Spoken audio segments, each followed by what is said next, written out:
Perdana Menteri pagi tadi menyaksikan Memorandum Persefahaman MOU antara Yayasan Pembangunan Pondok Malaysia YPPM dan Kolej Universiti Insaniah KUIN. MOU itu penting untuk mengangkat martabat pengajian pondok di negara ini dan menjadi jambatan kepada pelajar pondok untuk melanjutkan pelajaran institusi pengajian tinggi. KUIN diwakili rektornya Profesor Datuk Muhammad Yusof Kasim, manakala YPPM diwakili pengerusinya Datuk Dr. Masyitah Ibrahim. Turut sama Datuk Seri Mukris. Dalam sidang media sejurus majlis itu, Datuk Muhammad Yusof berkata melalui MOU itu, KUIN akan bekerjasama mengadakan penyelidikan mengenai sekolah pondok dan mengadakan program latihan termasuk pengurusan kewangan dan kokurikulum.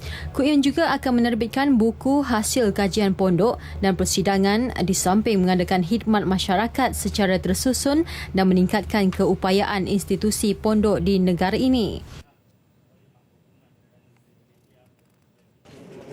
Kita juga hendak pelajar-pelajar pondok ni ada tempat dia untuk melanjutkan pengajian yang lebih tinggi. Kita tak hendak dia sampai situ saja.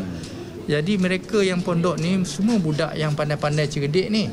Kalau dia tak pandai tak cerdik, dia tak boleh hafal Quran ya. Jadi kita hendak dia datang ke universiti Islam misalnya KUIN lah, untuk melanjutkan pengajian, buat sarjana muda, buat sarjana dan seterusnya buat PhD. Dalam majlis itu, Datuk Seri Najib turut merasmikan Pusat Kajian Pondok dan Pengerusi YPPM. Datuk Dr. Masyitah dilantik sebagai pengarah pusat berkenaan. Ketika ditemui, beliau berkata, MOU dan kajian pondok adalah pendekatan terbaik untuk memajukan pondok-pondok dan membuka peluang untuk pelajar-pelajar pondok bukan sahaja dapat mendalami ilmu agama, malah terdidik dari segi akademik. Macam mana dia nak menyambung kepada institusi pengajian tinggi, dan bila dia tak ada institusi pengajian tinggi, dia hanya ada tempatnya di negara-negara Timur Tengah. Jadi bila dia pergi menghala ke situ, akhirnya kita tengok itu yang sebahagiannya ada mengikuti kepada fahaman-fahaman yang kepelbagaiannya. Jadi bila ada pusat kajian pondok ini yang akhirnya kita bercadang dalam masa beberapa tahun lagi tidak akan tinggal sebagai pusat ya Prof, tapi akan meningkat menjadi sebuah institut.